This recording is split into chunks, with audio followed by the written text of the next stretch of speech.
Ladies and gentlemen, welcome back to the Wrestle podcast. I'm your host, Aeron Nix. Now, joining me this week is a very special guest, the Priestess of Darkness, and it is the season to be jolly, apparently, because Vikki Noctem has arrived at the Wrestle. Thank you very much for joining me all the way from beautiful Norway, I understand. Yes, and thank you for having me. I love Norway, so we should get on just fine. Trondheim is my favourite place on earth. Ever since I've been, I just keep going back. I cannot get enough of it. It's A incredible. man of culture. Yeah, I try my best. A man of taste and culture, which is something that not many people at the Wrestle Plug will mention. Now, for the people who are watching, they're probably thinking, who is this divine and demonic entity that you've brought onto the Wrestle Plug? And obviously, I know who Vikki Noctem is, but for our fans who may not necessarily be fully aware of who you are and what you do, give us a little promo, give us a little taste of who Vikki Noctem is and what she brings to the wrestling ring. Vikki Noctem is the true cult wrestler, the only true cult wrestler in the entire world. And what she brings with her this era of darkness and mystery and a lot of occult activity. Not the safest person, so to say. That's fair enough. That's succinct and effective. The occult thing, obviously your look is amazing. You look fantastic. You've got a wicked look. I like it. It's sick. I like that kind of, I'm into darkness, shock horror. Same. Yeah, exactly. So obviously I'm going to be a fan, which is why I reached out to you. The occult stuff, is that something that's always been a fascination of yours? Do you take fascination in things like witchcraft and everything that comes with that? Or is it just solely a gimmick that's been made up completely from scratch? Or is it really an extension of who you are? It's more like an extension of who I want to be, if that makes sense. Because when I grew up, I always had a fascination of, I guess, the more occult and heathen stuff. I used to, read a lot of darker fantasy. I used to be a fan of a lot of fantasy games and, and that sort of things. I would love playing as anything that had anything to do with witches, necromancy, death. I think it was just mostly because it fitted my aesthetic very well. I really was pulled towards the more edgy, grimdark sort of aesthetic. I mean, dragons were my favorite animal until it's still technically my favorite animal if people were to ask me about that. But I've always been a weird outcast, and I there was just something about the idea of the rituals and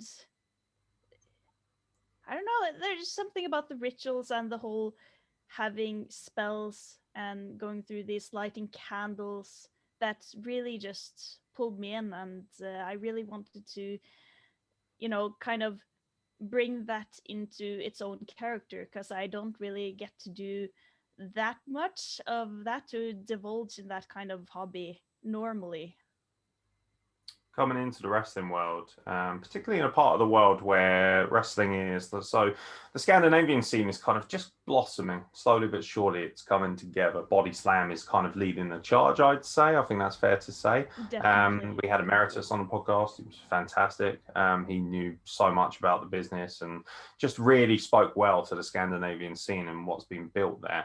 And there was really an onus on the fact that the women's wrestling in Scandinavia, they were afforded an opportunity to be more like themselves, and they weren't pigeonholed into certain gimmicks or certain ideas. They were allowed to express themselves, which I think is very important. Any wrestler should be allowed to, but you'd be amazed how many countries are a little bit more unaccepting of different looks and different cultures and things of that nature, particularly in wrestling, I can which is imagine. wrestling's already a bit, crazy, isn't it? It's like we're all a bit fucking out there, otherwise we wouldn't be doing this shit full time. As simple as that. So with your first kind of foray into wrestling, did you find it difficult to get into wrestling being from Norway, or did you find that you had to kind of move further afield, travel to kind of pick up training and things of that nature? No, actually, luckily, Norway is among the Nordic countries the oldest federation. We actually turned 20 this year. And I think maybe the oldest after that might be a Swedish one that's 16 years. So we've been here for a while, luckily. So, I mean, to me, when I first started actually watching wrestling, I didn't really realize that it was possible to do it in Norway because, well, the kind of wrestling that I would see that was, mostly American and WWE when they would, have international wrestlers. There was never any like from this area, so didn't really think it was possible. And I did remember that the commentary for the wrestling that they would show on TV here, Eric Isaacson, is the same guy who founded Norwegian wrestling, and he would actually. I remember at one point he actually said that we do have wrestling in Norway, and we're going to have a show then and then. But unfortunately, I was 13, and the show was for 18 plus. So I just kind of shoved that out of my mind because it was so sad to think that this was like the one thing that I was obsessed with, but I couldn't, participate in it in any way as as a wrestler or as an audience member. So I just tried to forget about it because it was so sad knowing that it existed, but I couldn't be a part of it. And at some point, I remember I kind of fell a little bit out of the whole wrestling interest. I think it was probably I say around the same time where they got the WWE network because that made it more difficult for me to watch. Mm. But I at some point ended up actually working together with a girl, Natasha, who was wrestling, and that she said that you should come to tryout, and that was when my kind of interest just started blossoming up again, and it was pretty amazing to remember, oh shit, yeah, that's a thing that actually is here. I can finally be a part of it. It was amazing. Who was kind of the first wrestler that jumped out as you at you? Because obviously people are gonna assume with your look and your style that guys like The Undertaker, maybe Lita, who was a very alternative women's wrestler, might have stood out, but I don't want to make assumptions there. Who really kind of inspired you to be a wrestler? I mean, you're spot on. It is The Undertaker. He's the I ultimate think, badass.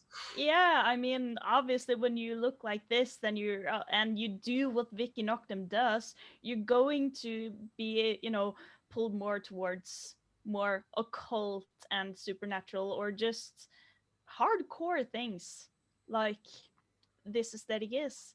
I think that he was actually one of the first wrestlers in a single match that I saw on screen.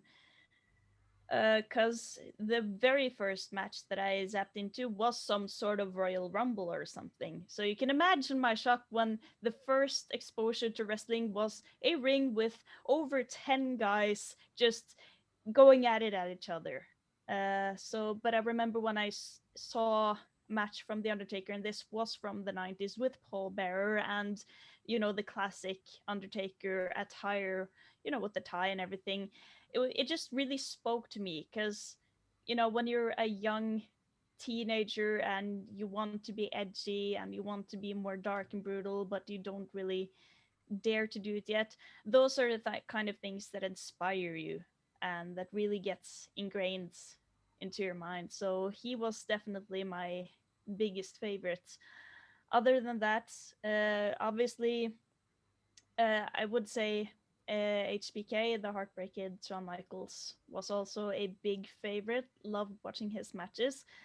And I really, really loved China for both her style, because I do get more easily attracted to the aesthetic of a wrestler rather than necessarily the wrestling itself. Hmm. Of course, the wrestling itself is important, but first and foremost, I focus on the aesthetic, or at least back then. And when seeing a woman dressed like China was with her very cool and edgy attire and her muscles, she was everything that I dreamed of being, because I did want to be that kind of powerful woman that could easily go against any other man. What's your thoughts on intergender wrestling and how it's presented? Because some wrestlers come on the podcast and they're not fans of it. They think that it accentuates a certain ideal or it might lean towards a certain issue. What's your kind of take when it comes to wrestling men? Ever since I was, a teenager and discovered wrestling, I always thought that intergender wrestling was a thing that should be, because I felt like this kind of sport that we watch, that is, it is violent and brutal. It shouldn't be restricted to just one type of people. It should be for everyone who dares to go into the ring, should be able to. And luckily, here in the Nordics, I want to give a huge shout out to Finland, because they are amazing at this. The intergender wrestling is a bit, more relaxed. Finland has been doing an amazing trailblazing there, where they don't even call it intergender wrestling. They just call it wrestling. Everybody is like at the same level, and there's no, big deal if it's a man and a woman in a championship match against each other, or main eventing, or anything. And my thoughts of it was always that it's not necessarily the gender of people that should matter, it's the build. Because, when you do have people as tall as The Undertaker going against people much smaller than them, then obviously they still have a chance, not as big necessarily, but I feel like the physical aspect of the person, like the differences, is what should matter. And when it comes to wrestling, you do have to be smart about how you book two wrestlers against each other. Because me, I'm not very tall. I think 164 centimeters tall. I have no idea what that is in feet. 5 foot I, four, maybe, yeah, 5'4", 5'5", maybe. something like that. I'm not very tall, so I'm not gonna, say that if I were to go against a 2 meter tall muscle mountain, that I'm obviously going to win. I could, but I would have to be smart about how I would win. It wouldn't be brute strength against brute strength. It would have to be, more fast paced or clever moves. So I think that's the biggest thing to think about when watching or booking wrestling, like intergender wrestling matches, is that you can make anything work. You Anyone technically has a chance of winning a match.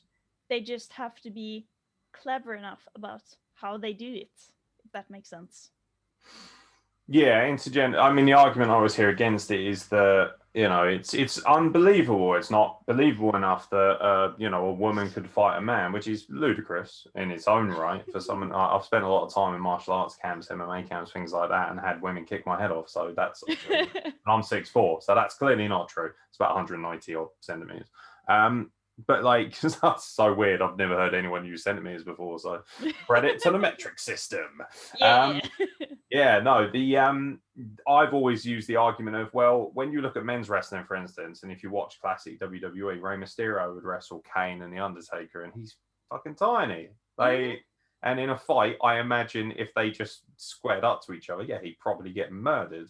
So you use the abilities within wrestling to create a storyline of how that person can work around it. And obviously, with my size, whenever I'm working guys, I'm normally looking down at them slightly, and we come up with ideas and matches that are a little bit more beneficial, to how they want to work their style. So chopping down the big tree, that kind of stuff, and using their speed. So I look like a bit of a dumb ogre, is that kind of, I'm basically an orc. That's basically what that is. A big Lord of the Rings mark. So yeah, massive nerd. Nice. Yeah, that's me in a nutshell. But obviously, wrestling for you, you've got a really unique and cool look. But what's great about the Nordics is there's so much more.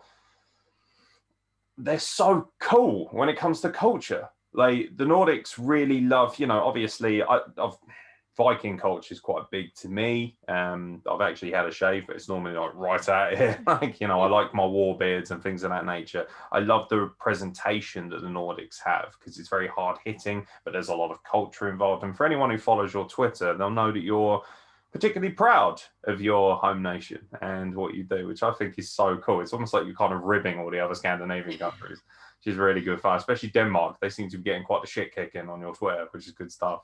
Yeah. What's the nationalistic pride like for you? Is it awesome to be one of the big representations of Norway and know that people are going to associate you with Norwegian wrestling? I think that is very cool because I've always been a little bit pessimistic about myself and what my future in wrestling will be like. I like to call it a little more realistic, but I realize that I can be a little bit pessimistic about it. But I know that I'm not the most talented wrestler, like technical wise, and grappling and strength and everything. So I do kind of have this goal that I want to be at least the most known Norwegian wrestler through social media. So I'm really happy about the culture I've managed to create with the people and my mutuals and my followers on Twitter with these very niche history memes. And I especially appreciate and love the Danes for having been being so well receiving of it, even though I do dunk on them very regularly, which they do highly deserve. But I do have that goal that I can be at least the most well known in that sense. Because the thing is, when it comes to Norwegian wrestlers, is that we are actually much more known than the public would think. Because we do have, since we were very early compared to the other Nordic countries, we do have a lot of our older veterans. They have a lot of contacts in a lot of countries. They've wrestled, almost everywhere. And so Norway we do have like an internal reputation. I feel that they know, at least they know the big ones like Eric Isaacson or Björn Sem, those kind of people who do. I mean, they're still in their 40s and they still are amazing wrestlers. And I know that Björn travels still to other countries and wrestles. He was supposed to go to England last fall, but Corona got in the way of everything. And I have also been told that Norway also has a reputation within the industry of being a safe place to be. Because, as a woman, you do have to, unfortunately, take a little extra precautions when traveling to another place, especially, where you don't really know people that well. And I've been told that it is an industry standard that if you as a woman get booked somewhere in a foreign country where you don't really know anyone within the promotion even, you usually do take with you someone else, as either they're booked in the same show or they just travel with you as a travel companion. But Norway has the reputation that you don't need to do that. Everybody's safe here. You don't have to worry about anything. And that makes me very happy because it's so important, especially when you see after the speaking out movement, to be a safe place and to, take a stand against those kind of situations to make sure that you don't accept people acting that way against others and that you should be a place where everyone feels welcome and safe. So it's good to know that even though we're not the most well known, we do have our good reputation with us within the industry at least. And now I hope that I can somehow, make us a little bit more known through the public.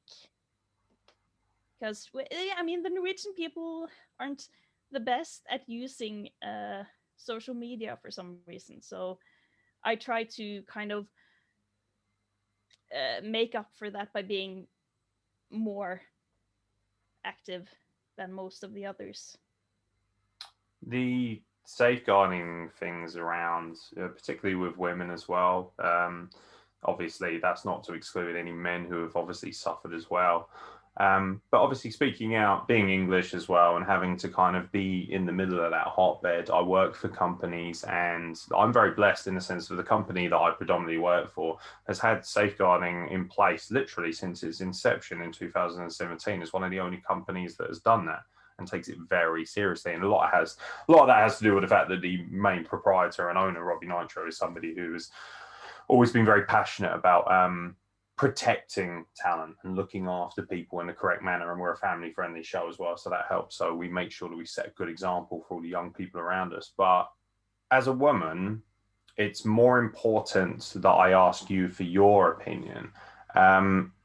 One thing I love about, I think that when you say about the Nordic scene being safe for women, I feel like that's extended to the culture a lot more as well, like of the country as a whole. When I go to Norway, it's an incredibly friendly, intelligent cultural atmosphere, and everyone's very safe. You don't feel unsafe. You know, I've been to, you know, I'm from Middle Eastern descent, and as you know, it can be quite contentious in areas out there. And there's been a lot of issues with, you know, women's rights and things of that nature. And that's very difficult for someone like me who has two little sisters who are both predominantly Muslim. So that's very important to me that they're kind of afforded the rights and protection they should have as young women.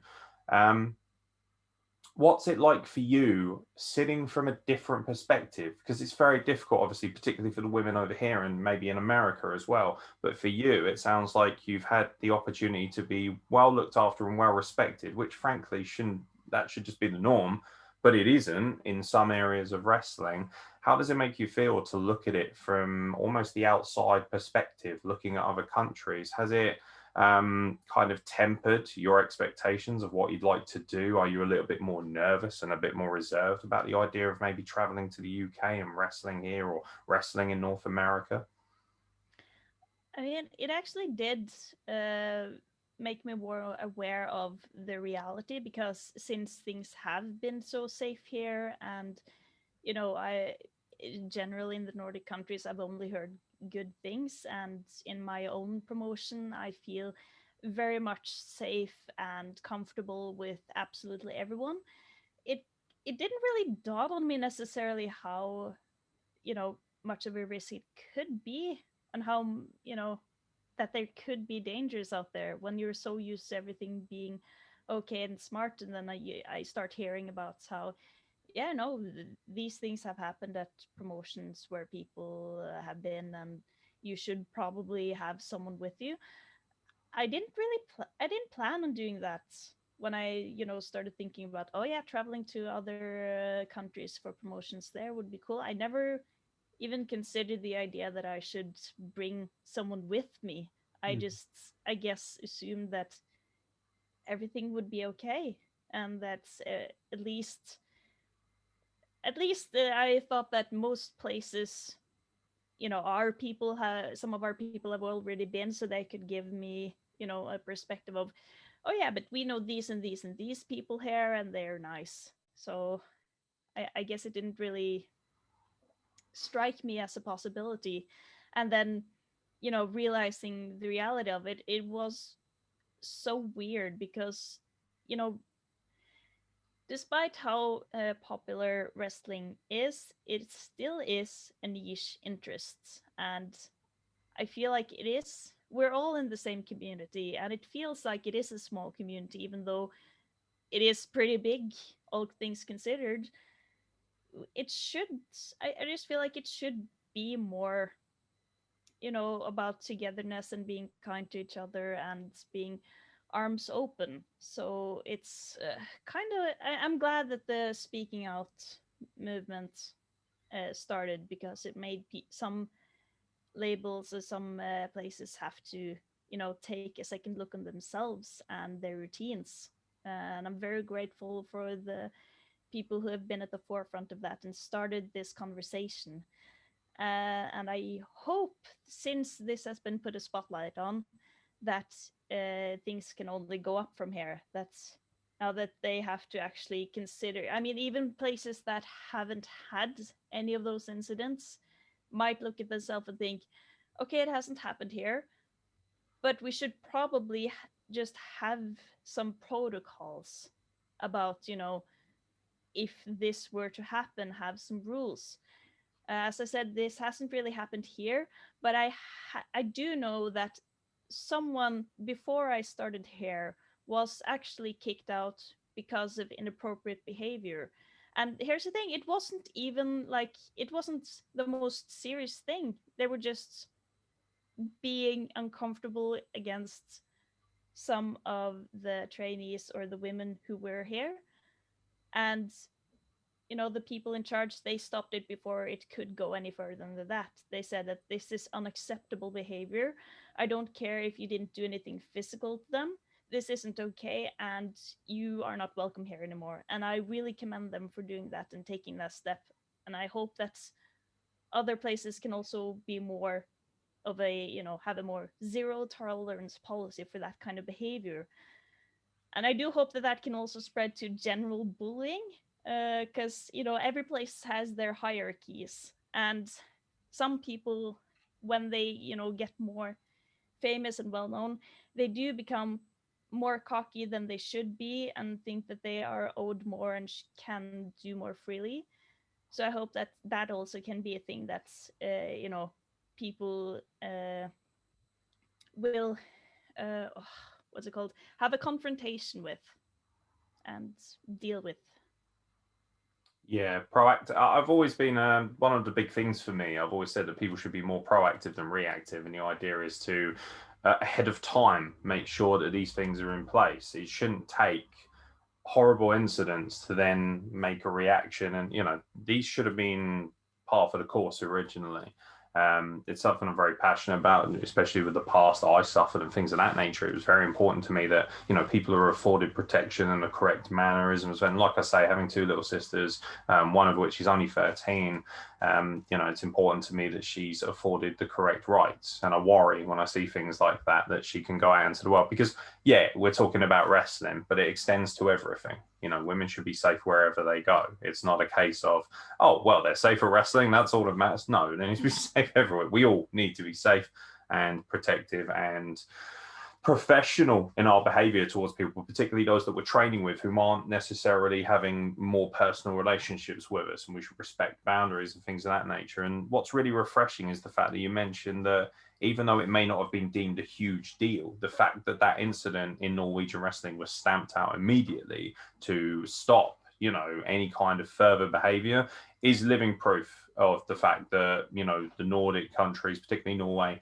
have such a brilliant handle on respect and competence and professionalism in the wrestling world. And that's why you never, ever, ever hear of any issues or, any kind of, even like when I was speaking to Emeritus, very quick to, denigrate and criticize any kind of bad malpractice within the wrestling business, because you take pride in your professionalism. So from a positive aspect, it's lovely to hear, because it shows that there's actually a scene out there, particularly in Scandinavia and Nordic and that kind of nature, that is willing to be more proactive and look after people. And that's really quite cool, because there's a lot of fans who are really disenchanted and very depressed with how wrestling is in this country now, because of speaking out and because of the malpractice and misbehavior that has frankly gone on since the dawn of time, particularly in this country. That's not to say everyone's like it, but there are some problems. So hopefully this will afford people the opportunity to move towards Norway a little bit more and maybe check out that scene more and pay attention to incredible talents like you, because you're going to be able to show wrestling in the correct light that it should be in the first place. Anyway, diatribe aside, how has wrestling been to you since you started? Because you're still fairly early in your career and you still have an opportunity now to kind of set a path for you. Where do you see yourself going? Are you somebody who looks at the big bright lights of an AEW or WWE, or are you happy within the journey that you're having now, particularly after COVID, which has obviously brought a halt to everyone's journey for so long? When I was younger, I used to have dreams of going to the WWE when I was older. I mean, back then, I thought for some reason that if I were to do that, I would have to somehow disguise myself as a man to be taken seriously. But these days, I actually really enjoy doing wrestling at the level that I do now. Obviously, I will want to, travel abroad and do some shows in other countries, because that is an amazing experience in of itself. And being able to meet new people like that, I really want to be able to do that. but I don't really have any wishes for doing it full time, uh, for several reasons. I mean, one of them is that I really like it here in Norway, and I don't really want to go somewhere else, and especially America. I really like Europe, and I like Norway, so I really like being able to stay here. And I do actually study film, and I do want to work in the industry when I graduate. And I'm very keenly aware of the physical risk and the physical labor it takes on you, the toll it takes on you when you do this for full time. We have one of our guys here in Norway who actually did do wrestling full time for a year, traveling around England, Aaron Frost, and it did ruin his body. He did get a lot of, injuries that he still deals with, and he'll never be, in the same condition. Had he not done it, he would have been in a better physical condition. And I do know that my back is actually a little bit vulnerable. I have a deformity that makes one of the discs push out a little further than the others. So I'm very very safe when it comes to wrestling. So I just don't want to risk it, because I think I watch maybe a little bit too much of Botchamania, where I just see everything going wrong, and Yeah. that has deterred me from doing it full time.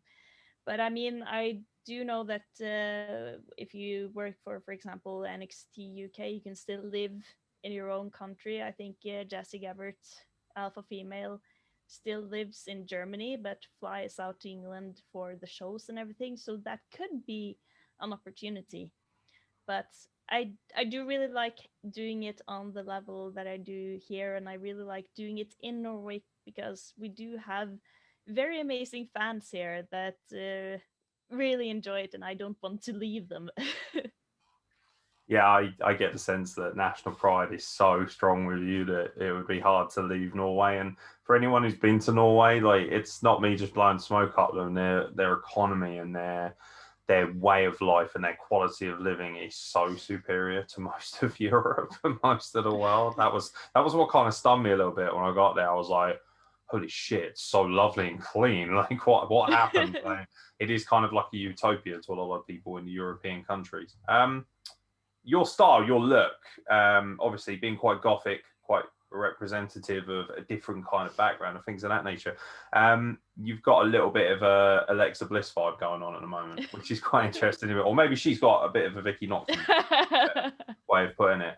How do you feel seeing something like that? Because that must give you much more of an inspiration to know that this kind of thing works on a mainstream level, and he's very, very popular, because Alexa Bliss is being widely regarded right now as probably the most exciting and not boring thing that's happening on a very tedious show like Raw.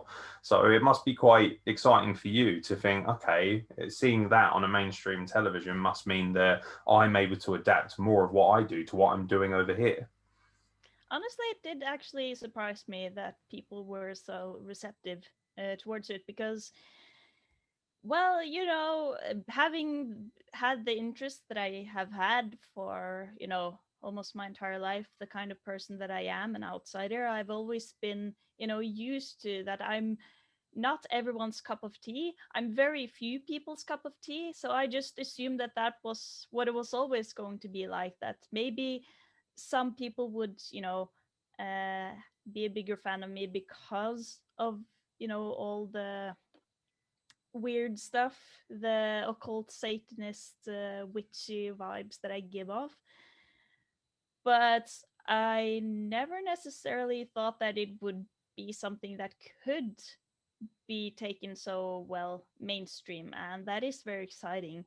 I mean, to me, it's a bit more exciting that Abaddon has been, booked to AEW and is getting the shows that she's getting, because she is also not everyone's cup of tea. She is something very, very different.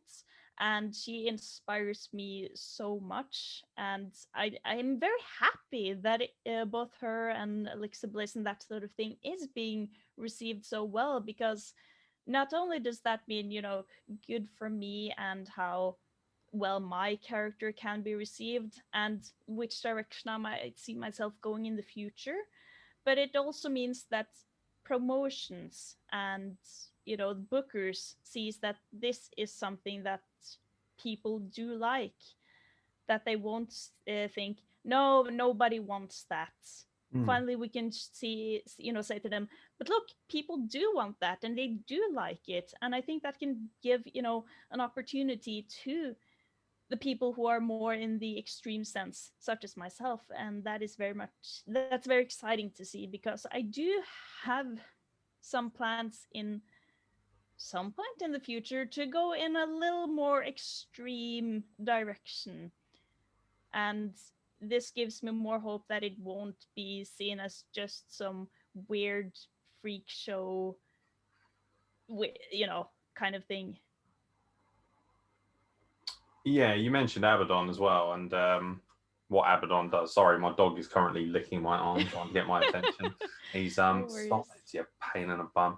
He's yeah, no, the Abaddon was somebody who, like, when she first arrived, I think I like the shock culture of it, because what it does is shocks people into seeing something different. Very much in the same way that I remember watching Bad Blood live. That's how old I am. I'm like in my mid-30s. I'm just an old man at this point. I'm certainly in terms of wrestling. But I remember watching Kane's debut live and how much of a shock that was to see something so different and so aggressive. You know, he had that kind of almost Carrie vibe in a lot of ways, the fire and the torment of the soul. And that wasn't something that wrestling, other than The Undertaker, really had a lot of. It's more cartoon, cookie cutter stuff. And I feel like we've kind of gone back to that a little bit in many ways. You know, we've got all these beautiful, shiny Barbie dolls and models and, heavy set, muscular men. And then we have stunning entities like yourself who bring something different to the table, who look different, which is a good thing because it offers variety and it offers a different look and a different take on what we think wrestling can be and how people can present themselves as wrestlers. Um, how far would you like to take it in terms of the more dark occult aspect of things? Would you like to push boundaries? Because remember, I imagine you've probably seen it when the Undertaker used to put people on crucifixes and things of that nature and unholy weddings. That actually pushed a lot of buttons. Religious people were like, what the shit? Things of that nature. Because some people have a hard time, with the blurred lines between what is real and what isn't. Um, are you okay with the idea of upsetting people to make sure that your character comes across the way it should? Yeah, I mean, I've always been upsetting people, being the way that I am. So it's not something that I don't expect, to put it like that. I'm not saying I'm going to crucify people, but it is very tempting to do something of that sort. And I mean, when it comes to Norwegian crowds and people are very much atheists here in Norway. There's not really a lot of Christianity, to be honest. So That's why you're so it's, happy. yeah. I people are. I mean, it's more of a private thing when it comes to religion. It's way different than it is in a lot of other countries. I think, I mean, especially the States. So I don't think it will get the same kind of reaction, anyways. I mean, people will think, obviously it's weird and different, and it also depends on how you execute it.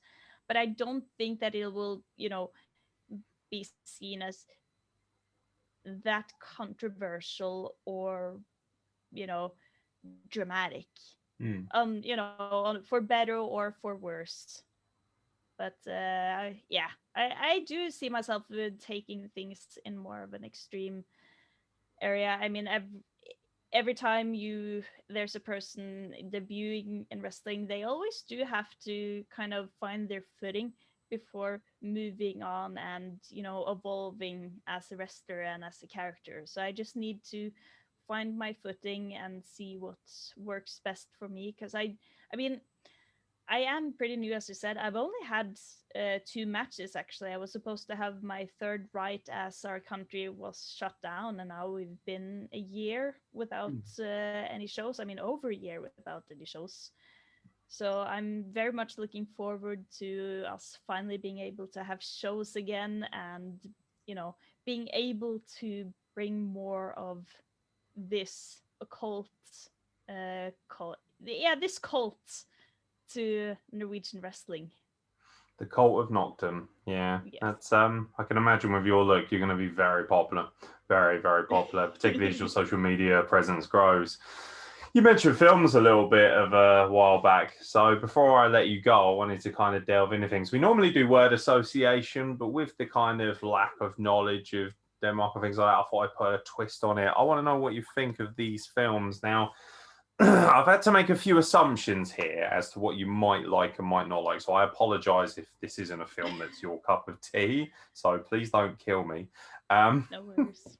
Or if you do, make it look particularly graphic and put it on a wrestling show. Got to get views, got to get them numbers up, man. Gotta get a show.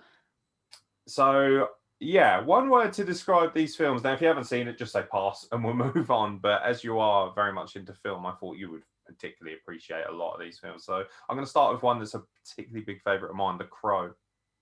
Oh, just one word. I feel like legendary fits it very well because of just, the aesthetic of, just the vibe of the whole film, but also, the tragic behind the scenes that happened.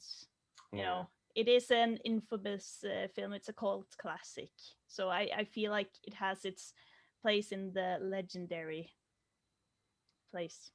It's kind of beautiful, isn't it? And its morbid nature. It is. Yeah, and obviously Tragically beautiful. Yeah, and it's like you're actually seeing a legitimate death in a lot of ways, and that's kind of very. It was unsettling watching it because I watched it as a young kid. Like it's quite an old film now, isn't it? Like The Crow, but it stands absolutely on its own. Like the follow-ups are. Yeah, you can't really follow that up. Have you seen Us? Wait, us as in US or Yeah. ass? Yeah, arse. If you say that particularly slowly, you sound like an English player saying arse. So, I mean, arse. Us. It was the follow-up to, I believe it's Jordan Peele who does Get Out. The Get Out. Yeah. I've actually haven't been able to see that yet. Oh, you might like that. Check that out. That was It's on my list, to say it like that. That had me on edge in the cinema. I was like generally quite fearful of that film, but that's very cool. That's a very unique style of film. I highly recommend it. I mean, I've seen Get Out, and that was, I feel very revolutionary, a new kind of direction to take horror in another way. So I was really excited when I heard that there was going to be more movies by Jordan Peele. And it was also, I remember, very weird to watch it, just because my association with Jordan Peele is from the show he used to have with Key and Peele. I don't know if you say Peel or Peely. I mean I say Peel, but I'm not going to correct you because you'll kick my ass. So there's that. No, but Key and Peele, hilarious guys. Amazing comedy. And then he turns around and makes this, and it was like, wow, the duality of this man. Perfect. Have you seen the new Twilight Zone? I have. It's amazing. I love that. Yeah, and he's the narrator for that, obviously. And yeah, no, he's fantastic. I feel it was a perfect fit. Yeah, it was. It was awesome. I love those episodes. Like everything from the get-go was just so different. I've got down here The Shining.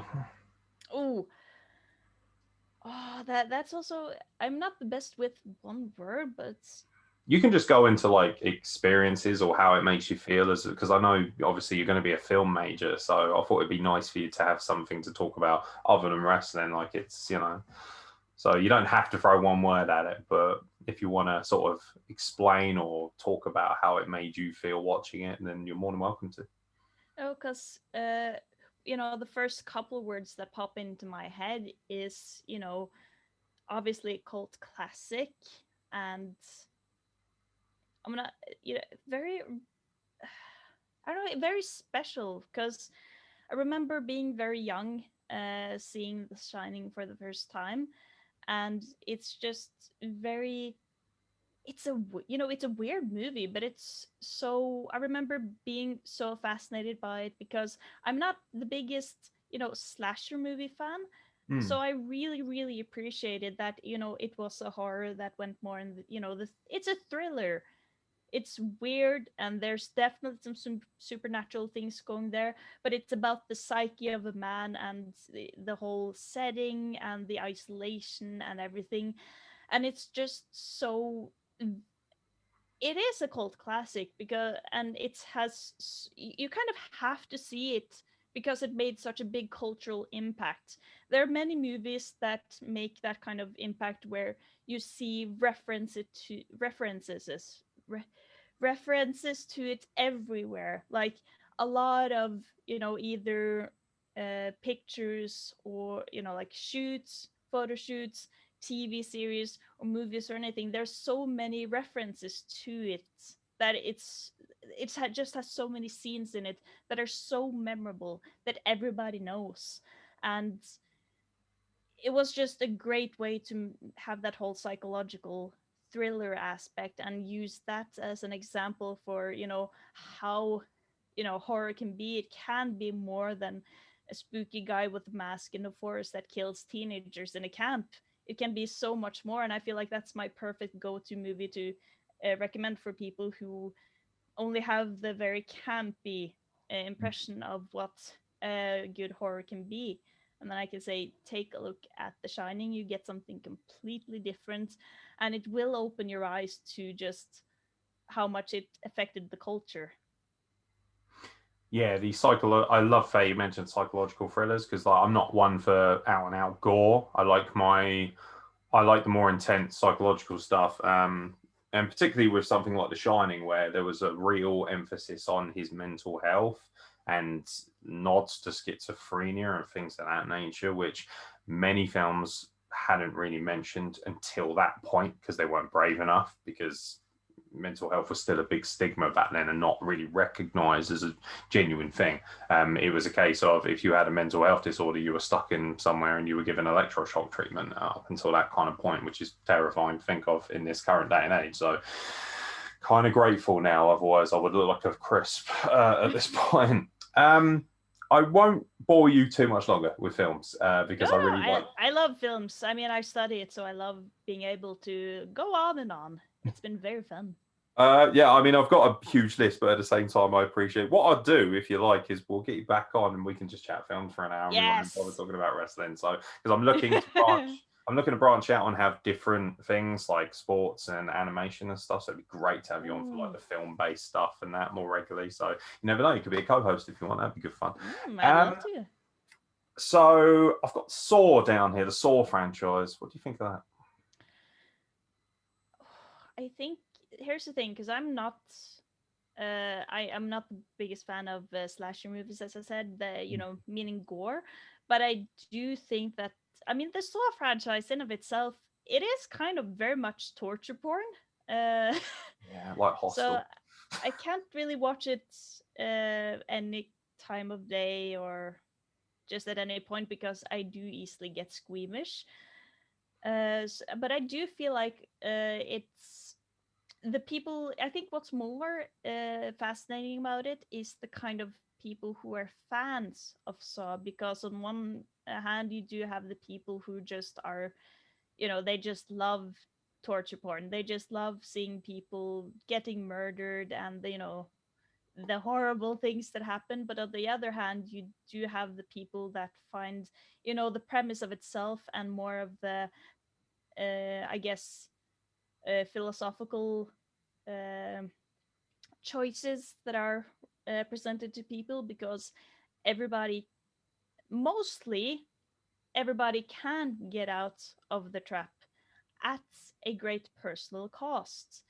And I do really like things that make you think like that, and that make you, both evaluate what you do in life and the consequences it can have to other people, and how it can affect others, but also, make you think about what if you were in the same situations as that, because a lot of the people who are the victims here have done a disservice to other people, have hurt other people in one way or the other. And I do think that it's very fascinating to watch it from the perspective of, okay, here is a man who's not doing this just because he he's a serial killer and wants to hurt people. He does see himself as like this just angel of justice, angel of death kind of character, and I do think that's very fascinating. And yeah, I do like those aspects more than I like the gore in of itself. Hmm. But I do think it's very impressive how they managed to have so many movies and have so many different weird traps that no one would ever think of. It's very creative of them. Yeah, I kind of lost interest after the second one a little bit for me. I like the first two because they felt like they had more of a psychological story to them than just out and out graphic violence. Yeah, I do Yeah. actually mostly like watching video essays about about the Saw movies. I like more so listening to other people talk about, you know, both analyzing the movie but also talking about their own uh, opinions about things. For example, just as it can be something as simple as ranking the different kinds of traps based on, how well they work, or how, how much they personally like how the trap itself reflects the crime the person has done and all of those things. So it's one of those franchises where I like more what the fandom has made out of it more than the movie itself. It's the same with the Hobbit movies. Not the biggest fan of them, of the, in of themselves, because I don't think they're good movies in themselves, in a sense.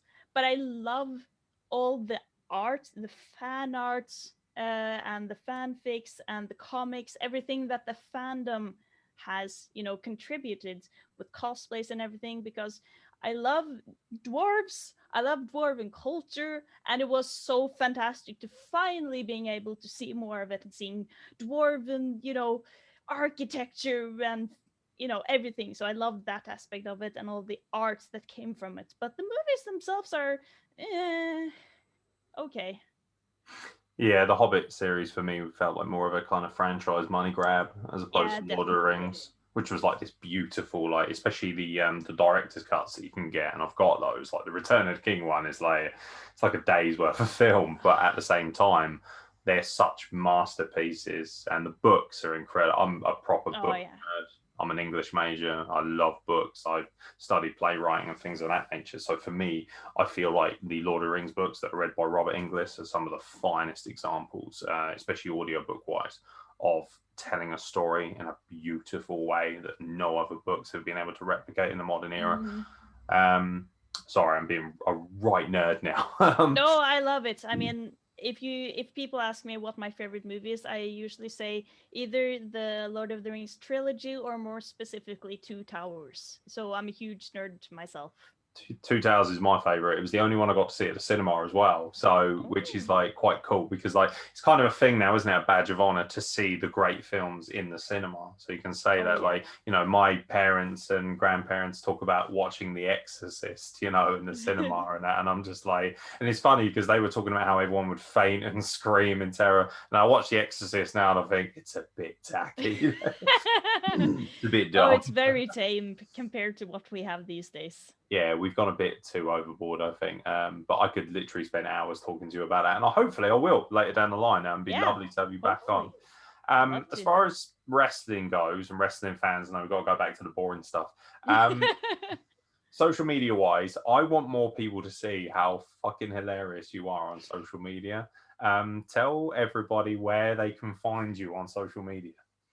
Well, you can find me on the usual popular social medias. You can find me on both Instagram, Twitter, and Facebook, just under Vikki Noctem.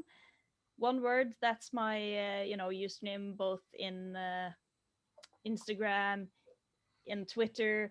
And I more recommend you following me on Twitter, because that's where all the fun action is. That's where all the good memes are. Yeah, I've never seen so many Nordic themed memes in all my.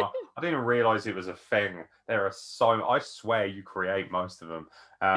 Yeah, if you want to see Norway just bullying the shit out of Denmark for a day, as they deserve. Yeah, that's fair. It's absolutely fair. Like, they keep bragging about Legoland. That's not a good thing.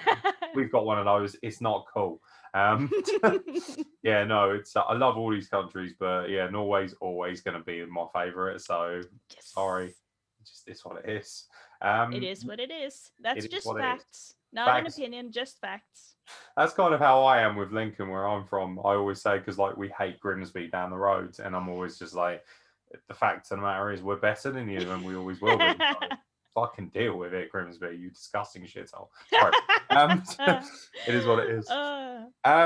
It's been a real joy chatting to you. I really hope to get you back on once wrestling resumes. You have to let me know when you're back into wrestling, when you're wrestling more, so we can really hype you up, and you can share your stories from the ring as well. But for now, I'll definitely boast about it online. You'll definitely see me posting so much about it.